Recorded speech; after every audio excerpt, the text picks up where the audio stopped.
Right. Right. Okay. Mm. Okay. Why did you say no to jazz? You said no to the Yes. jazz battle. Exactly.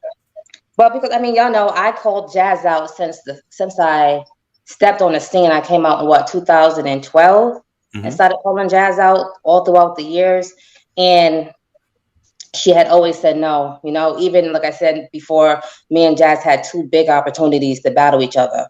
You know, one was for a little, it was like a independent movie. She turned that down, and then it was for the Snoop What? event.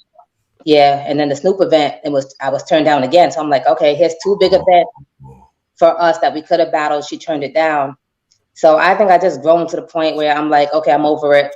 Let's move forward, you know? And that's when I was coming in. And now I'm at the point now where I can pretty much ask for a female name and get it, you know, Mm. even though people discredit me. But I really do have it like that, where if I can ask for a name. Yeah. It's right Hmm. there. Okay. Okay. Let's get to the discredit, right? Because we know Hustle has a big personality. We've seen her around. We just seen her at Midnight Madness. She's outside. You know what I'm saying? Right. We get the music. We get the you know what I mean? Like we always connected with her. So I feel like fans got more of a like, okay, we know about Hustle, right?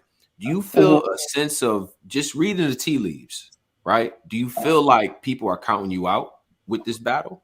Or do you feel like, you know what I'm saying? Like what's been the sort of a you know what I mean, reception when it's got locked in? Because I'm not gonna front. I was in space earlier. They was telling me you about to die. I'm like, oh, okay. So now I gotta explain to them what you done did on the court. But I want to know your perspective. Like, do you feel like people are counting you out?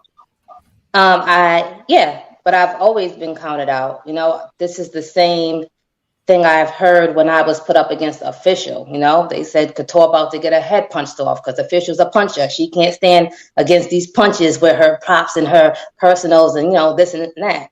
But Yeah. y'all saw what happened with that, you know? When I Mm. went up against 40 bars, 40's too lyrical. She can't go against, you know, Oh, I she like the can't stand history against lesson. that. Yeah. Huh? I like the history So lesson. Yeah, talk to Yeah, us. yeah, keep so going. I'm used to being the underdog and people counting me out. So this is nothing new to me. And with them seeing me and Hustle have two different personalities, you know, like I'm laid back, she's out there, but that's what works for me and that's what works for her. Right. But y'all will see when we get on that stage, you know, that's what it's all about. Mm. Okay. Okay. I like that. Her Hustle's recent work, right? I mean, we got the Couture situation, not the Couture, the Coffee Brown situation, which went left, right? Hmm. And a lot of that was due to previous animosity and things like that. I know Right. that you typically you always have angles to people, but this doesn't have the feel of a battle where there's real animosity. So for you,